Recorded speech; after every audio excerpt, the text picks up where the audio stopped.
Meus amados irmãos, minhas amadas irmãs, que a graça e a paz de nosso Senhor Jesus Cristo esteja conosco nesta manhã, ou nesta tarde, ou nesta noite, dependendo, meus queridos irmãos, do momento em que você está vendo esta pequena mensagem. A mensagem de hoje vamos falar sobre o profeta Elias, o homem que orou e o céu se abriu. Hoje eu vou trazer para vocês, como eu frisei, a história de Elias, um dos personagens mais impressionantes e poderosos da Bíblia. Muitos de nós conhecemos o nome dele, ouvimos histórias sobre o seu tempo, mas será que realmente entendemos o tamanho da fé deste homem? E o que Deus quer nos ensinar através da sua vida? Elias viveu em um tempo muito difícil, parecido com muitos desafios que vemos hoje.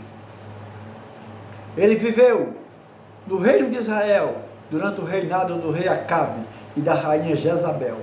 Naquele tempo o povo havia se afastado de Deus, adorava ídolos como Baal, e a maldade parecia crescer a cada dia. Mas em meio a toda essa escuridão, Deus levantou um homem comum, com as mesmas fraquezas que nós, mas que decidiu ser fiel a Deus, custasse o que custasse. A primeira coisa que vemos em Elias é a sua coragem, é a fé que desafia o impossível. Ele não tinha medo de falar a verdade, mesmo que isso significasse ir contra o rei, contra a rainha e contra todo o povo. A Bíblia nos conta que Elias foi até o rei Acabe e disse uma frase que mudou tudo: vive o Senhor, Deus de Israel, em cuja presença estou, que nestes anos não haverá orvalho, nem chuva, senão pela palavra da minha boca. Imagina a ousadia. Ele falou que ia parar a chuva, e por causa da sua fé, o céu se fechou por 3 anos e 6 meses. Isso nos ensina que a oração de um homem justo tem grande eficácia. Elias não falava da boca para fora, ele falava com autoridade, porque tinha intimidade com Deus. Depois que ele falou aquela palavra, veio a perseguição. A rainha Jezabel queria matá-lo, mas veja como Deus é bom. Deus não deu apenas uma missão, ele também deu a provisão. Deus mandou Elias para o riacho de Querite, e lá aconteceu um milagre. Os corvos lhe traziam o pão e a carne pela manhã, e à noite ele bebia do riacho. Os corvos, animais considerados impuros, foram instrumentos de Deus para alimentar o seu profeta. Mais tarde, quando o riacho secou, Deus enviou para a casa de uma viúva pobre, e lá aconteceu o milagre da botija de farinha que nunca se esgotava, e o jarro de azeite que nunca diminuía. Isto nos ensina, meus amados irmãos,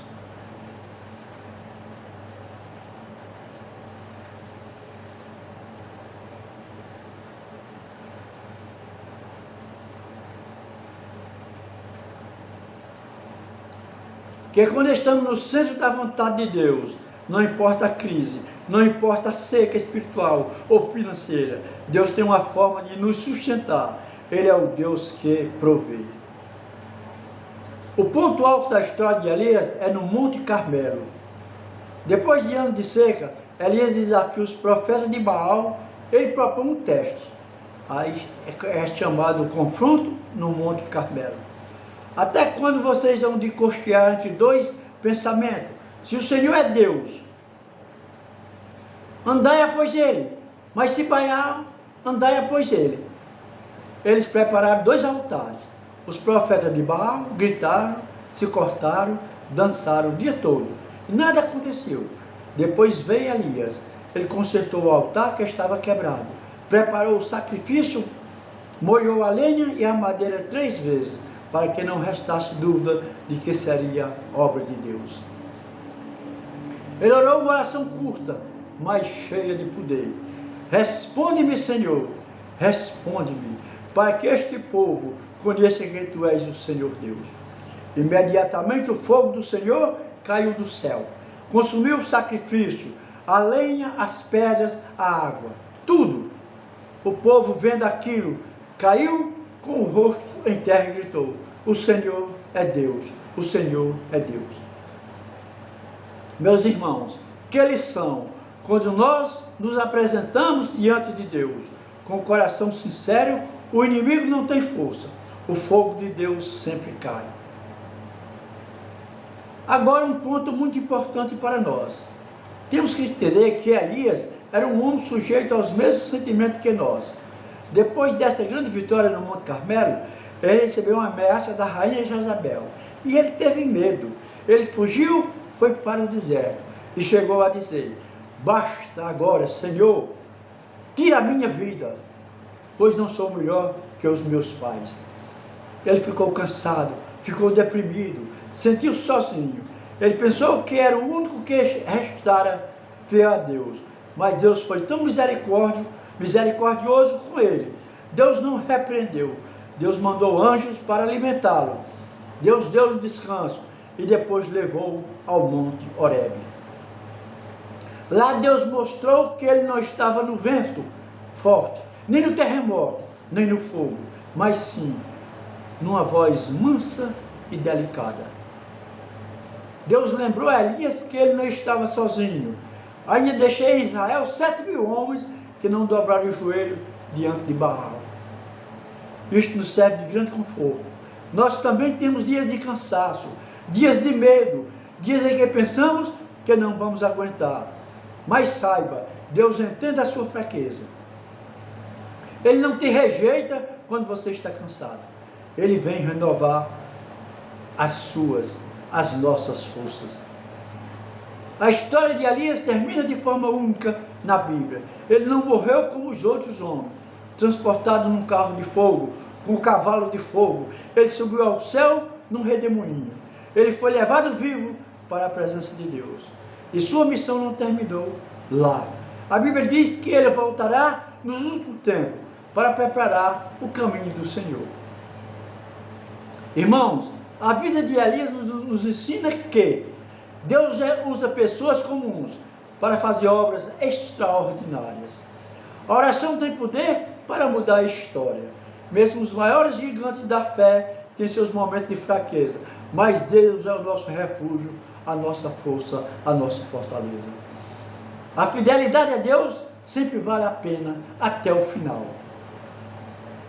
Que o Deus de Elias seja o nosso Deus hoje. Que possamos ter a mesma coragem para falar da verdade, a mesma fé para crer no impossível e o mesmo coração contrito, que sabe depender do Senhor em todos os momentos. Que esta quarta-feira que eu estou gravando aqui, meu irmão, que este dia para você, o dia que você estiver ouvindo essa mensagem, ou seja, vendo esta mensagem, seja abençoada e que o fogo do Espírito Santo nunca se apague em nossos corações, no meu e no seu coração. Isso eu estou pedindo, meu irmão. Eu estou implorando, meu irmão, no nome santo de Jesus. Porque Ele é o caminho, Ele é a verdade e Ele é a vida. Até amanhã, meu irmão, se o Senhor permitir. Se Ele não permitir, eu estarei com Ele na sua glória, no céu de Abraão. Mas se Ele permitir, eu estarei novamente. Eu aqui e você aí. Ele me acordando cedo, para que eu envie esta reflexão até você.